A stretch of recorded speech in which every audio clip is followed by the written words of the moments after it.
ಯಾವ ಊರು ಸಾವ್ಕಾರ? ತೆಗದ್ ಹೆಂಗಾಗೈತ್ರಿ? ಇದು ಸೂಪರಿಯರ್ ಆಗೈತ್ರಿ ಕೆಲಸ. ಬಂಪರ್ ರೀ? ಬಂಪರ್ ಗಾಡಿ ರೋಡ್ ಎಲ್ಲ ಏಕ್ ನಂಬರ್ ಆಗೈತ್ರಿ. ಮಟಗಡ ಎಲ್ಲ ಜಬರ್ದಸ್ತ್ ಐತಿ. ಕೆಲಸ ಬದ್ದಲ್ಲಿ ಏನೋ ಪ್ರಾಬ್ಲಮ್ ಇಲ್ಲ. ರೇಟ? ರೇಟ್ ಅಗ್ದಿ ಯೋಗ್ಯ ರೇಟ್ದಾಗ ಐತಿ. ಬಾಬಾ ಕ್ಯಾಮರಾಮನ್ ತೋರ್ಸಬ. ಗುಡ್ಡ ಬಂಪರ್ ಡಬಲ್ ಸಿಲಿಂ ಪೈಪ್ ತೋರ್ಸ. ಡಬಲ್ ಸಿಲಿಂ ಪೈಪ್ ತೋರ್ಸು. ಮಟಗಡ ಹೊಸ ಮಾಡಿವ್ರಿ.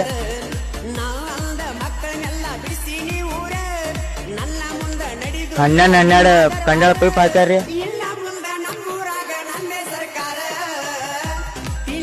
ಸೌಕಾರ ಹೊಡಿ 2 ಗಾಡಿ ತಂದಾರಿ. 2 ಗಾಡಿ ಸೌಕಾರ ಕೊಡೋಣ. ಮುಂದೊಂದು ನಿಂತಿತ್ತು, ಅದು ಜಾಂಡೇರ್ ಐತ್ರಿ.